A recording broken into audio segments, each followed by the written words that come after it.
Hello and welcome to all you Virgos. This is your monthly horoscope for February 2019.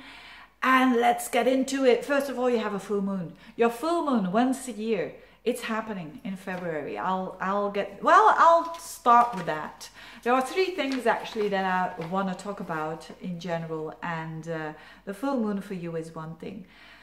All the Virgos will feel it, but especially the ones who have like from 0 to 5 degrees Virgo planets, like the sun or an ascendant or the moon, because it's happening on 0 degrees of Virgo. And it's happening around the 19th, so a bit the later part of the month. And during that is happening, there's a lot happening actually between you and other people, a significant other person in your life. Because whilst this full moon is happening, there is also Mercury that is conjoining Neptune in your 7th house of relationships and squaring up to Jupiter. What does it all mean? Now, it's important to know that this Mercury is going to be a bit longer than normal in your 7th house because it's going retrograde next month. And what it means is the following. There is something around the 19th that comes to your understanding, because that's what full moons are all about. Things become, you know, they're at their peak, so to speak. And this has to do with your needs, and this has to do with a significant other person. Even when you are single, there could be there's going to be someone there that interests you, or that you have that special connection with. And it has to do with your needs, that because the moon is in Virgo, the spotlight is on you. So you could have a very insight of, but look, what about my needs? Or it's a good time actually to find that out again. Sometimes, and especially Virgos, they are very service oriented, and sometimes they forget their own needs. So it's a good time for that. And if you feel that way, certainly take the time to look at what you need in a relationship, or what you need in general for your life path to be happy and to enjoy your life and to thrive. And of course, when you are in a relationship, or if there is someone else that interests you, there could be a bit of confusion going on, to say the least. Now, is that bad? No, it is what it is. You can deal with... Virgos don't like confusion. I mean, I'm a Virgo myself. I know how it feels. Virgos want clarity. But if you are willing to have clarity on a relationship level, you're going to be very unhappy. It's better to accept that there is going to be some unclarities there. And it doesn't have to be negative. It's just a bit unclear. There's some fogginess happening around you and another person that is significant for you. Things that you don't know exactly. There could be that this person, not that this person deceives you. It could be just things that you're not seeing.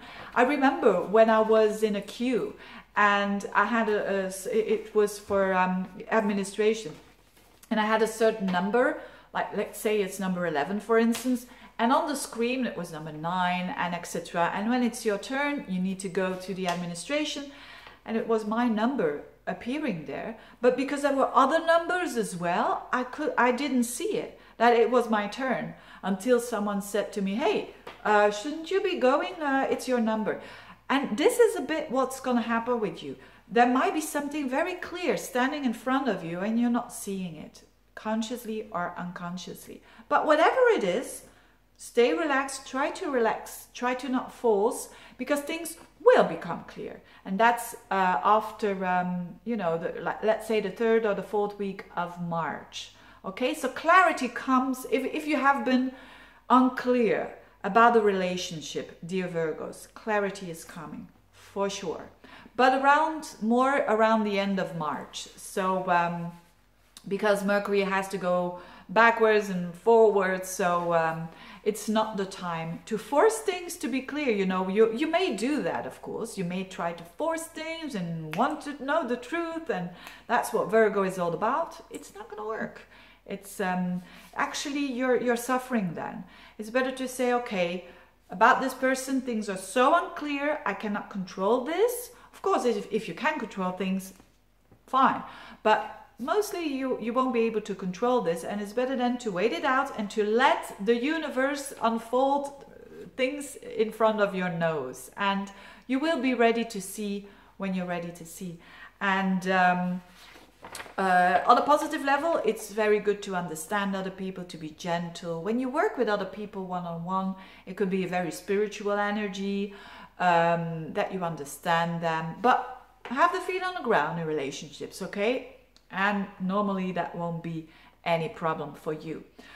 On another level, you've got Venus, Saturn and Pluto in your 5th house. So what's that all about? If 5th house is children, romance, your creative projects.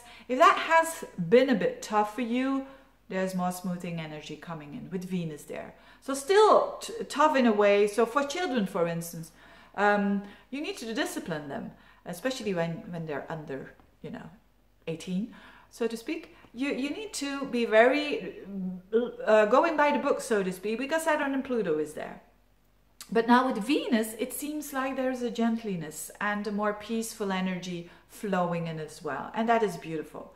Like you're saying, okay, I need to be strict. I need to have those boundaries with my children. But hey, it's getting along quite well now. So that's good news. The same could be happening with a loved one, with a love relationship. So if you're single and meeting someone new, it could be very committed, very deep, but very serious, not fluffy and all of that. Last but not least, Mars-Uranus conjunction in your 8th house, especially around the 12th, 13th and 14th. What's that all about? It could be that you're doing something that has to do with your interest in the occult, or interest in the metaphysical, or interest in your personal growth. There is like a liberation going on there. So that is good as well. That might have to do with what I just said about the relationship level. So all in all, quite an interesting month for you. It's quite a significant month with your full moon in there. Stay with the feet on the ground with the relationships.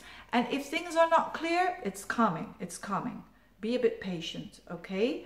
But let it unfold, and be aware that the things that you're seeing or not seeing, it might not be the correct thing, okay? So because of that unclarity there of Neptune, so as I said, with the number there, that kind of thing. But all in all, not a bad month at all. You could start a new hobby that you're enjoying really, really well with Venus there in your 5th house. Anyway, having said that, I wish you all the best. If you want a reading, get in touch, and all the best to you, dear Virgos. Bye-bye.